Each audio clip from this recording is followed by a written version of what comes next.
I'm giving y'all 5 seconds to go get y'all snacks. There is someone staring at my soul while I'm making this video. Clap.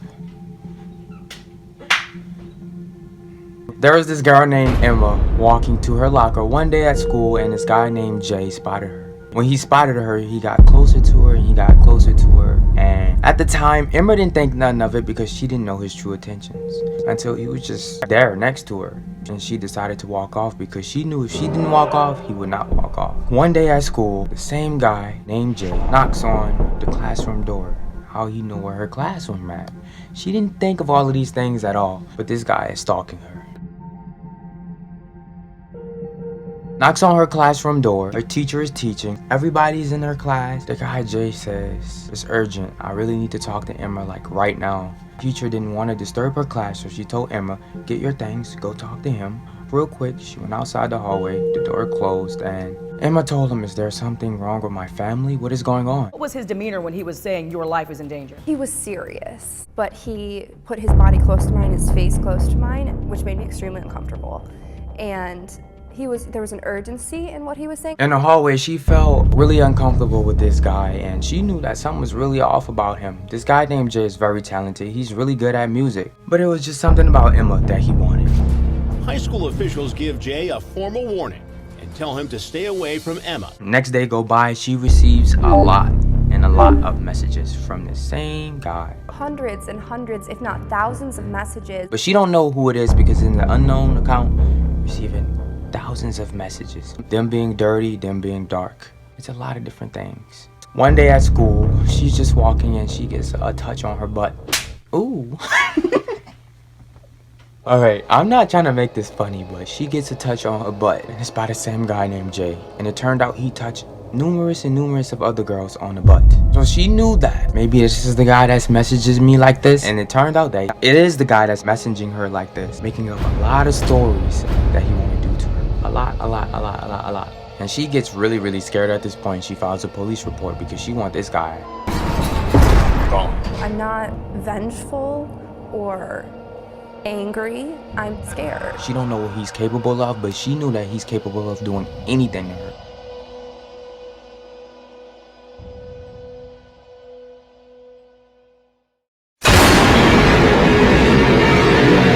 After 4 long years, he gets arrested for aggravating stalking. After almost 4 long years, Jay is finally charged with aggravated stalking. Case closed. 4 long years. I mean, anything could have happened to her at this point. I'm surprised that he didn't, like, follow her home because they did go to school together. And I don't know. I feel like she got a little bit lucky because some people, they want somebody this bad, they're gonna follow you home. They're gonna want to know where you stay. And these days, you know, people like to put their locations on social media. Locations on Snapchat. A lot of people got their Snap app on. You go on Instagram, you can put your exact location on every single post. And people can know where you live like that. So, I mean, I feel like she got a little bit lucky with that, but gladly he didn't. When he gets arrested, he comes back again. She knew that this dude is never stopping. To know that this was happening again was completely heartbreaking, and I think that was the first time that it really hit me that this wasn't ever going to stop. That reality really sunk in, and I became extremely depressed. I was too anxious and nervous and fearful to go to classes because I didn't know where he was. I didn't know if he was gonna hurt me. All I did was lay in my bedroom, scared. He even sends a voice message when he comes back. Listen to it. Larry, I've been torturing you with all these messages, but I think if we were just to talk and get to know what is going on, we can not meet ever, but just understand each other. I don't even deserve your time right now. Yeah, he says that. And I know this gets weird. He apologizes, and you would think it's genuine, but you don't never fall for the trap. You keep it moving. Get him arrested again.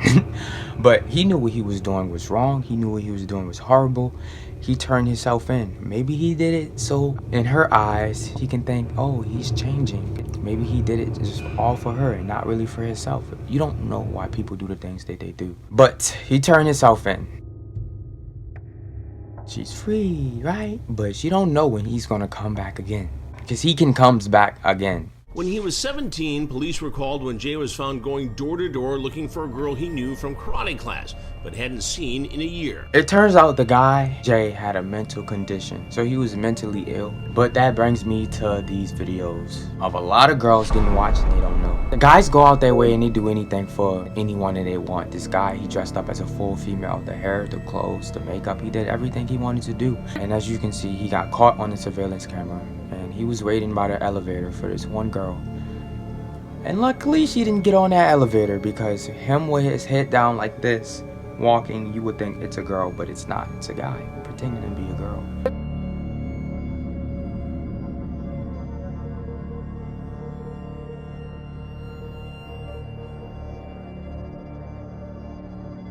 It was another guy who was dressed as a female following this girl home, and she noticed it. She turned around and she confronted him. She was brave enough. Sometimes being brave works, but not all the time. It worked for her. She knew that he didn't live around her, so she told him, you should walk home, but he just wanted to know if he looked good in that outfit. But he proceeds to turn around and he walked away. It's just crazy how people would do anything to get anyone they want.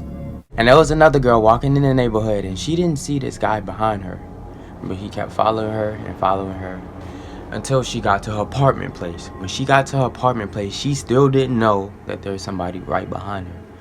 She opened up her door, and like the slightest second she closed it, he was trying to twist the doorknob and open it, and she still had no clue he was behind her, trying to get in her home. Check your surroundings. I'm not really saying live life fearful, always looking behind your back. Live life, enjoy it, but this just happens. My channel is dark and this is what I talk about, and it's good awareness, but I can keep going on and on. There was another guy behind the bushes stalking this girl. I guess he was just waiting for her to get closer and closer so he can grab her. But luckily nothing happened to her because she changed her route. She got lucky. And then I can go on about this time at my house. Stop recording. Alright, so apparently I can't talk about that, but I'm gonna give y'all a prime example of how easy it is for these guys to get a girl. I'm gonna be in the woods. You just gonna see. It's gonna be an easy example of how these guys could just easily. I'm gonna show you how easy it is for some of these guys to get these females and stalk them.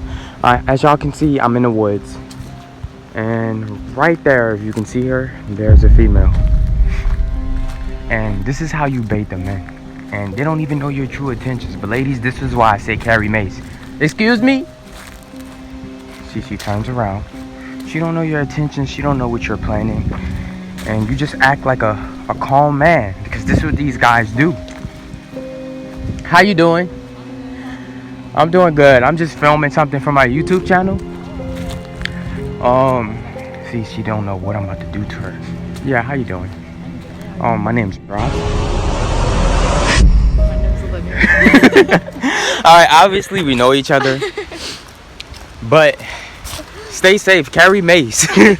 Honestly, if I was a stranger, what would you have done in that situation? I'll be friendly. How you doing? Because look, we in the woods right now.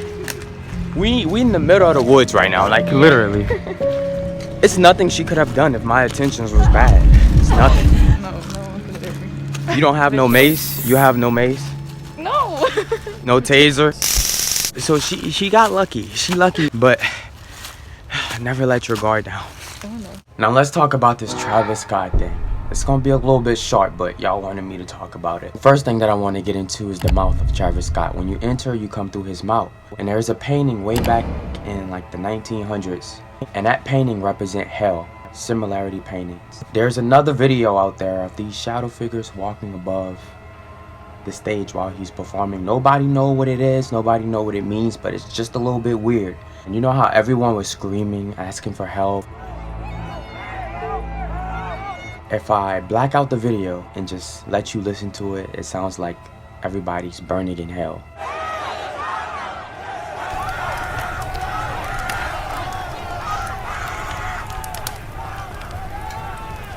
And then the last thing I want to talk about, and it's kind of reaching, but people say that he sacrificed the people who died. I don't really know about this, but I mean, the whole concert was dark, it was devilish. This shirt to me explains it all. The shirt shows blue people who's supposed to represent good people, going through a portal and entering hell and becoming demons. Again, another reference to see you on the other side. What was weird to me is that he gained more clout from this situation. He was at 43 million followers on Instagram. Now he's at 44, about to hit 45 million.